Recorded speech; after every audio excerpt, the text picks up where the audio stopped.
आदेश आए हैं। अभी 1 अगस्त को माननीय सुप्रीम कोर्ट का बहुत बड़ा निर्णय आया है, पूरे देश के इतिहास में सबसे बड़ा निर्णय जो है, जो शेड्यूल कास्ट और शेड्यूल ट्राइब को लेकर के आया है कि अनुसूचित जातियों में और जनजातियों में वर्गीकरण व्यवस्था होनी चाहिए, ताकि आज तक आरक्षण का 90-92% लाभ केवल एक जाति को ही जाता रहा है। अतः जो पिछड़ी जातियाँ हैं, शेड्यूल कास्ट में जो पिछड़ी हुई जातियाँ, उनको भी आरक्षण का लाभ मिले। और बीजेपी ने, भारतीय जनता पार्टी ने माननीय सुप्रीम कोर्ट के आदेश से पहले ही हरियाणा में वर्गीकरण को लागू किया था 2020 में। तो इसलिए हम भारतीय जनता पार्टी के बहुत धन्यवादी भी हैं। और अब माननीय मुख्यमंत्री नायब सैनी जी ने भी, और जितने भी नेता, वरिष्ठ नेता हैं हरियाणा में और सेंट्रल नेता हैं, सभी ने एक मुख से कहा है कि हमारी सरकार बनते ही हम माननीय सुप्रीम कोर्ट का जो निर्णय है उसको लागू करेंगे। तो हम लगातार 18 वर्षों से सड़क से संसद की लड़ाई हमने लड़ी है, धरना, जुलूस, प्रदर्शन, अनशन, पद यात्राएं, जेल यात्राएं, और सुप्रीम कोर्ट में हमने बहुत लंबी लड़ाई लड़ी है। और लंबी लड़ाई लड़ने वाले मेरे आजू बाजू बैठे हैं। सर इसी बीच एक सवाल ये भी आता है विपक्ष को लेकर, जैसे आपने सर नौकरियों की बात करी, सबसे पहले नौकरियों की बात करेंगे, लेकिन जिस प्रकार से भूपेंद्र हुड्डा के मैं भाषण सुन रहा था, गरीब और दलित प्लस युवाओं का एक भाषण में उन्होंने अपने आप को मसीहा या फिर सहयोगी बताने वाली बात करी थी। तो विपक्ष की इस बात से किस हद तक सहमत है? भूतपूर्व मुख्यमंत्री भूपेंद्र हुड्डा की इस बात से आप किस हद तक सहमत है? देखिए, भूपेंद्र हुड्डा जो है वो वास्तव में शराफत का मुखौटा पहने हुए है।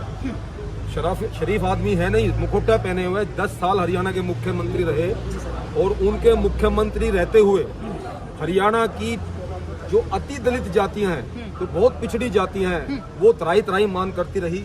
उनके अधिकार उन्होंने छीन लिए। 2006 में जो वर्गीकरण व्यवस्था थी, उस वर्गीकरण व्यवस्था को उसने खत्म कर दिया, और खत्म करने से जो गरीब अति दलित जातियों का जो रोजगार था, वो निवाला जो था, उनका छीन लिया भूपेंद्र हुड्डा ने। और भूपेंद्र हुड्डा के समय में गुलीना कांड हुआ, महम कांड हुआ, मिर्चपुर कांड हुआ, गोहाना कांड हुआ, अति दलितों पे इतने अत्याचार हुए कि आप मैं गिनते बहुत टाइम लग जाएगा। और अब भी बहुत बड़ी बात मैं आपको बता रहा हूँ, वही परसों ही घटना मैं आपको बता रहा हूँ।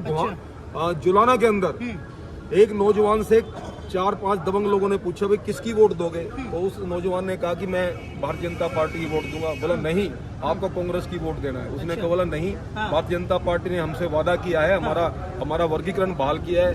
और इसी बात पे ही उन 3-4 लोगों ने उसके सर पे बोतल दे मारी, सर फोड़ दिया उसका। और फिर भी उसने कहा कि मैं, आप बेशक मुझे मार लो, मैं भारतीय जनता पार्टी की वोट दूंगा। और दूसरी बोतल फिर मार दी उसके सर पे। मतलब कि गुंडागर्दी वाला ये लोग, ये वास्तव में गुंडागर्दी पे उतरे हुए लोग हैं। और 10 साल में जितनी गुंडागर्दी हरियाणा में हुई, उससे ज्यादा गुंडागर्दी हो नहीं सकती। और दूसरी बात, अब आप देख रहे हैं कि इनके जितने भी उम्मीदवार हैं, लगातार ये बोलते जा रहे हैं कि भाई हर 50 वोट पे एक नौकरी देंगे, हर 50 वोट पे एक नौकरी देंगे। इसका मतलब समझ रहे हैं ना आप, खर्ची और पर्ची। इनके राज में बहुत बुरा हाल रहा है नौकरियों का। बिकी है नौकरियां सरेआम। आप कोई भी पोस्ट खरीद लो, बिकी है। भारतीय जनता पार्टी की सरकार में जिन लोगों को गांव-गांव में ये नहीं पता था कि हमारा कभी नौकरियों में नंबर आएगा, उन लोगों को नौकरियां मिली, उन बच्चों को नौकरियां मिली। सर आखिरी सवाल ये था, भर्ती रोको गैंग वाली बात एक सामने निकल रहा है। कांग्रेस ने 24,000 से भी ज्यादा नौकरियों पर स्टे लगाया है। जयराम रमेश का भी आपने मुद्दा सुना होगा, इस पर आपके क्या विचार है? देखिए, भर्ती रोको गैंग, कांग्रेस पार्टी बहुत बुरी तरह से बुखला रही है। सेंटर में राहुल गांधी बुखला रहे हैं, और विदेश में जाकर के अनारगल बयान देते जा रहे हैं कि अगर हमारी सरकार बनी तो हम आरक्षण व्यवस्था को खत्म कर देंगे। हाँ जी सर। उस निकम्मे आदमी को, उस अनपढ़ गंवार आदमी को, उसको देश की संस्कृति, परंपरा, इतिहास, सभ्यता और संस्कार पता नहीं है कि इस भारत वर्ष के संस्कार क्या है, सभ्यता क्या है।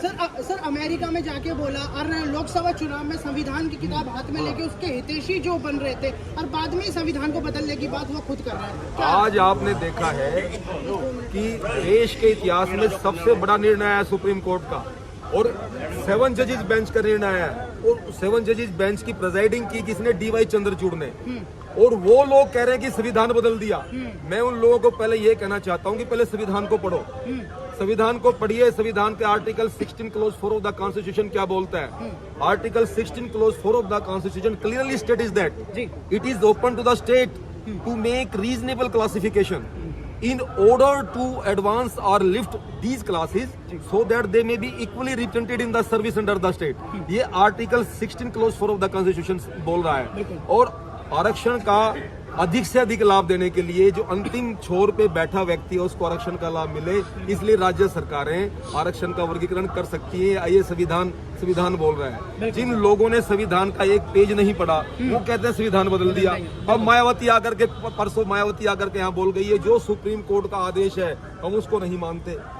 कल को ये तो देश की परंपरा संस्कृति इतिहास को भी नहीं मानेंगे। हम आपके चैनल के माध्यम से मैं कहना चाहता हूँ, चाहे मायावती हो चाहे चंद्रशेखर हो या हरियाणा में जितने भी उनकी लोबियां हो, मैं उनको ये कहना चाहता हूँ कि मायावती पूरी जिंदगी में दोबारा कभी मुख्यमंत्री नहीं बन सकती, क्योंकि मुख्यमंत्री बनाने वाले तो हम लोग थे। और आज वो कहती है कि मैं तो तुम्हारी हूँ, तुम्हारी सिर्फ तुम्हारी मुख्य एक कास्ट पे आकर के वो आधारित हो गई है। एक कास्ट से कभी ना कोई मुख्यमंत्री बन सकता ना कोई प्रधानमंत्री बन सकता। मुख्यमंत्री हमने बनाया 4 बार मायावती को, और चंद्रशेखर को सांसद हमने बनाया। 10-10 लाख रुपया चंदा दिया चंद्रशेखर को हमने इकट्ठा करके। और ये लोग आज सुप्रीम कोर्ट की बात नहीं मान रहे, जबकि सुप्रीम कोर्ट का निर्णय पूरे देश में मान्य होता है। तो ये लोग कहीं ना कहीं बुखलाए हुए हैं और घबराए हुए हैं। उनको पता है कि भारतीय जनता पार्टी हमेशा गरीबों की, दलितों की, लाचारों की और देश की बात करती है। आज देश का नाम देख रहे हैं, विदेशों में जाके देखिए। मैं 4-5 देशों में गया हूँ, मैं अमेरिका में गया हूँ, यूरोपियन कंट्रीज में गया हूँ। आज आप जब हवाई अड्डे पे उतरते हैं किसी देश के और वहाँ पता लगता है उनको कि ये हिंदुस्तानी है, तो बहुत ज्यादा इस्तेकबाल करते हैं, आपका नमस्ते करके प्रणाम करके ऐसे प्रणाम करते हैं। तो सर इसी बीच में आखिरी बात, क्या एक दंगल होगा आगामी 8 अक्टूबर को? क्या नतीजे हरियाणा की टीवियों पर चलने वाले हैं? देखिए, हम तो अपना निर्णय 5 अक्टूबर को ही दे देंगे, और हमने तो 22 सितंबर को दे दिया। अच्छा। 22 सितंबर को हरियाणा की सबसे बड़ी रैली करके जींद के अंदर हमने हाथ उठा करके प्रण करा दिया अपने 35 लाख लोगों को। 35 लाख लोग भारतीय जनता पार्टी को अब समर्थन कर चुके हैं। भारतीय जनता पार्टी को एक वोट करेंगे। हमने तो अपना निर्णय दे दिया पहले। अब आप 5 तारीख को ही देख लेना और फिर 8 तारीख को देख लेना। तीसरी बार पूर्ण बहुमत से भारतीय जनता पार्टी की सरकार बनेगी। और हम धन्यवादी हैं नायब सिंह सैनी के। उन्होंने हमसे वादा किया है कि जैसे ही सरकार बनेगी पहली कलम से आपका डीएससी नौकरियों में लागू होगा। हम सुप्रीम कोर्ट के निर्णय का स्वागत करते हैं और सुप्रीम कोर्ट का जो निर्णय है वो पूरे देश में लागू होगा। ठीक है सर, बहुत बहुत धन्यवाद। हम लोग बहुत बड़ी रैली खास करके डीएससी की तो भर्ती ने पहले रोकी 2006 में, ये और भी खत्म किया। और डीएससी की भर्ती हमारी तो भर्ती रुकी हुई है, क्योंकि इसने उसी दिन रोक दी थी जिस दिन ये इसको एबी को खत्म कर दिया। 9 नवंबर 1994 को चौधरी भजनलाल जी ने गुरनाम सिंह आयोग की रिपोर्ट के ऊपर हरियाणा प्रदेश में वर्गीकरण किया था।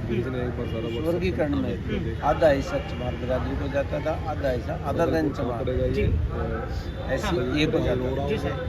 लेकिन भूपेंद्र सिंह हुड्डा, शैलजा और उसकी सारी टीम, उन्होंने इन गरीब लोगों को जो हिस्सा मिल रहा था उस पर इनको बड़ा तकलीफ थी और 2006 में इन्होंने उसको बंद कर दिया। तो देखा जाए तो सर शुरू से ही ये हरियाणा के युवाओं के भविष्य के साथ खिलवाड़ करते हुए आए, मतलब देखा जाए तो युवाओं के भविष्य के साथ तो खिलवाड़ करते हैं। आपने पता है किस तरह से भर्ती होती थी। 2014 से पहले जब इनकी सरकार थी तो किस तरह से भर्ती होती थी आपको पता, बताने की जरूरत नहीं। अच्छा, पर इस तरह से खर्चीर पर्चीर सब कुछ चलता ये तो आज भी अपने मैनिफेस्टो में वायदा कर रहे हैं भूपेंद्र सिंह हुड्डा की 2 लाख रिक्त पद को भर देंगे, दलितों समाज का कल्याण होगा, युवाओं का कल्याण होगा। ये सारी नौकरियों को बेचेंगे, बनेंगे नहीं। अच्छा, बेचेंगे।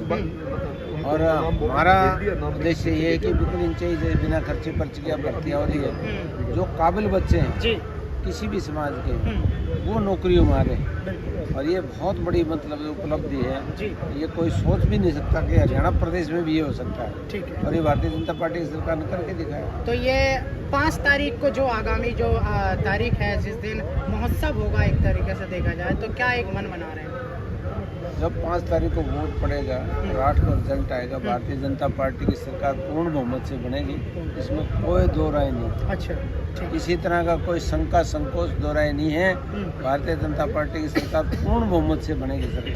ठीक है सर। और कांग्रेस पार्टी की सरकार, कांग्रेस पार्टी खत्म हो जाएगी। ठीक है हुड्डा साहब, हाँ हुड्डा साहब ने अपने शासनकाल के दौरान हाँ सरकारी नौकरियों के बेच के हाँ नीलामियां लगाई थी भर्तियों पे 10 लाख 20 लाख बड़े सोपावे पर। और इस भारतीय जनता पार्टी की सरकार में परसों उकलाना विधानसभा क्षेत्र के कंडूल गांव में था। हाँ जी तो मैं पूछा किसी को कि आपके गांव में बीजेपी की सरकार आने के बाद में किस किस के घर में नौकरी मिली? जी तो मुझे एक व्यक्ति पकड़ कर ले गया हाँ। किसी के घर में, उसके घर में आज भी पक्की छत नहीं है अच्छा और उसको नौकरी मिली है। और 2 भाइयों को बिजली बोर्ड में लाइनमैन की नौकरी मिली है, 2 को, एक को नहीं 2 को। जी तो ये हालात भारतीय जनता पार्टी ने पैदा किए हैं। हाँ। यहाँ तो सरकारी नौकरियों की नीलामी होती थी अच्छा और आगे भी अगर ऐसा कोई वातावरण का निर्माण हो जाए तो नीलामियां ही होने वाली है।